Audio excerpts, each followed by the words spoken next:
Hello again everybody. I'm back with the final tutorial mission. This one introduces naval units. They'll tell us that we have to capture that HQ a few times, but it's really not true, which is a good thing. Mission should allow creativity. I feel like this was a question to ask before moving the entire army out here. Didn't Flack set a trap for Max in Mission 4, or at least catch him off guard? And Sammy was there for that.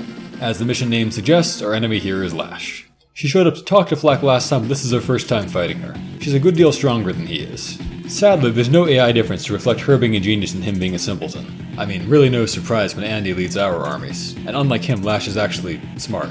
Mostly. I've never really liked how Nell is so sensitive about her age. It seems like a cliche and of course beneath the dignity of the commander-in-chief of this country. But it is just a silly cartoon game, so it's okay. Nell has a lot of chatter this time. She says we can't stop them from taking that base, but we functionally can with good tactics. And she's wrong about this too. We can totally wipe them out without taking out their HQ. Quite possible to get a 300 that way, in fact. She's at least right about this transport thing. We have all three types of transport units on this map. APCs, T-copters, and now the lander for the first time. She's also right that the T-copter is in trouble. We've got two anti-airs that could shred it, and a cruiser at sea that could do much the same. Cruisers are pretty bad against air units, but they can at least take down a T-copter. They better be able to, it costs 1/3 their price. The smart move is to just flee with our good movement. Or we could do things the stupid way Nell suggests and waste several turns. You can load T-copters and B-copters into cruisers. There are situations where that's valuable, this is not one of them. Also, cruisers are absurdly fragile for their price, and the copters would go down with the ship if something sinks it. If that happened in multiplayer, it would probably cost you the entire game right there. But you would deserve it for building naval units on a mission where air ones are available. I'll just block that gap and be safe. Do things the smart way. Now, besides landers, there are 3 naval units in the game. Their names are Rock, Paper, and Scissors. Let's move our Paper over here. Paper is a strong contender for the worst unit in the game. It can only attack rock and air units. But air units actually trash them, and they can't even instant kill rock. Bombers can outrange and one-shot them, and even lowly B-copters for half their price can take them out with first strike, which they'll usually get. Frankly, I think it's bad design that 3 games into the series, not counting the Famicom Wars, Paper was still so useless. They fixed naval combat in the 4th one at least. Now we want to get to their HQ, but we have to get creative. Our mechs aren't near our transport. We could load this one onto the lander, but that's a dreadful waste. The lander, unlike other transport units, can carry 2 of any ground unit, not just 1 infantry or mech. So it should carry those tanks over, only it can do that. As a wise man once said, yap yap, shut your trap. Too much tutorial in this mission, I think. Now here's a clever move. Load your mech onto this APC, and then drop it in range of that T-copter. This is the equivalent of those glorious rescue chains from my Fire Emblem 7 Let's Play if you've read that. Meanwhile, we advance full speed on their new factory. We can shut them out from using it for even a single turn. With good tactics, we can even capture it immediately. Now here's where good tactics come to an end. I have a kooky strategy in mind this time. Should be pretty fun. First of all, I'll put the lander squarely in rocket range. And I won't take the obvious shot on their rocket unit with my scissors. The one thing scissors are good for is that they have massive range. They're the elite indirect unit, but they cost about twice as much as the rocket, their natural rival, and they're nowhere near worth that. This is how you meant reach the rocket, right now? And last of all, we have Rock. Rock is good at sinking. First of all, Rock can sink landers, which is pretty valuable. Landers could be carrying valuable units. They can beat Scissors, but it takes them at least 2 hits, so that's not that great. But what's really good about Rock is it itself can sink, which makes it not only invisible, but invincible. First they have to find it by moving right next to you, and then only Paper or another Rock can even attack it. You can really stonewall like that. But I'll just move my Rock over here and let their Paper have it. So, I've deliberately thrown my lander and my Rock into terrible positions and not taking the shot at their rocket with my scissors. Lash unfortunately proves that she's really not that smart. A smart person wouldn't tell us about the ambush until it's too late. To be really clever, one could even pretend the ambush was a lucky break, not a plan. Lash's giggles and other silly mannerisms annoy me a little bit as a character.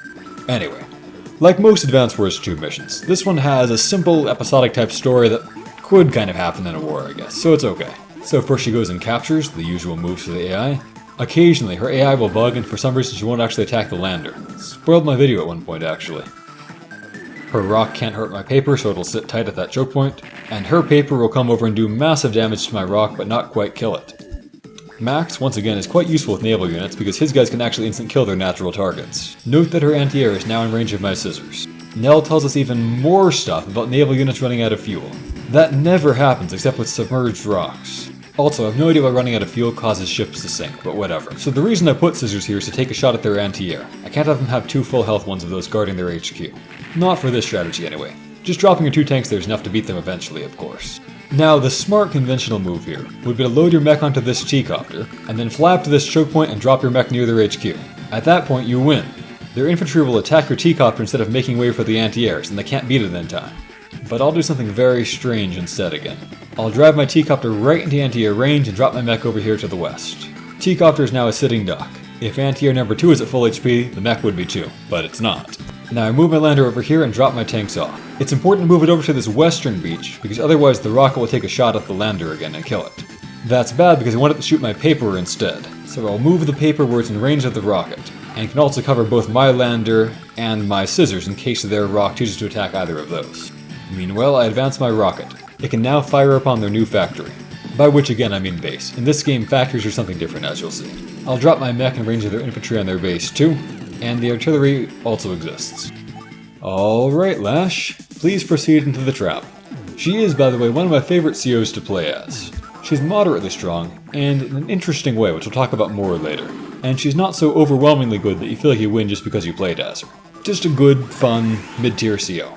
She's making all the obvious moves, of course. I left no other option. She sinks my rock, but that's okay. I can lose 2 units and still keep a perfect technique score.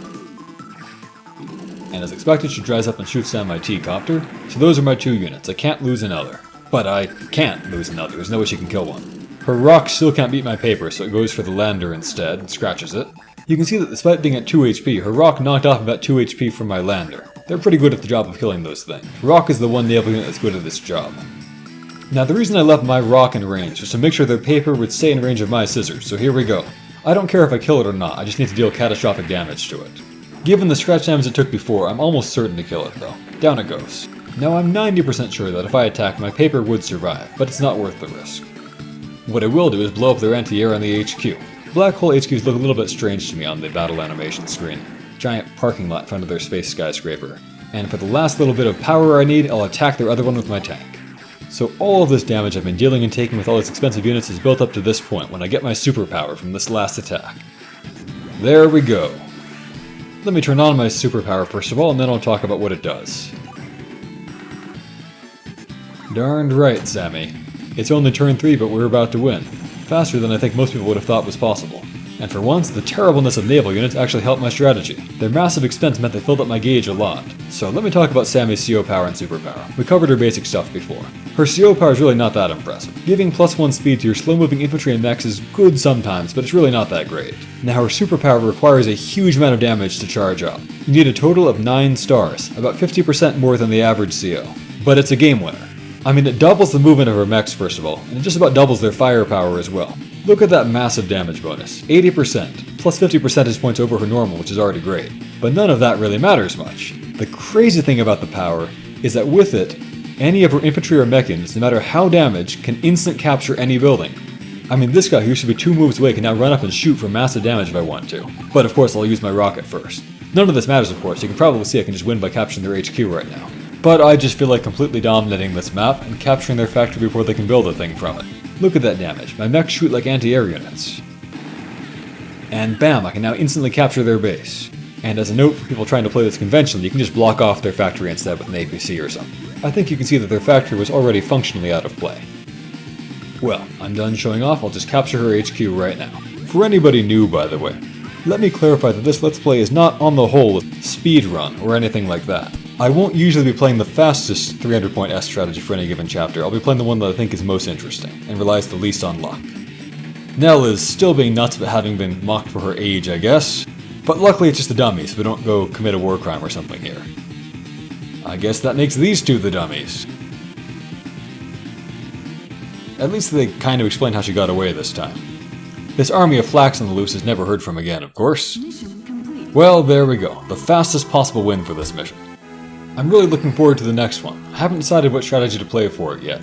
I think a lot of people try to rush it and do a sneaky win, so I might do the opposite and show how to do a long drawn-out battle and still win. We'll see. Regardless, I'm looking forward to it. Our first boss mission, the end of the Orange Star campaign. And from here, I think I can say that the tutorial is really over at last. Gloves are coming off now. Have a great day, everybody.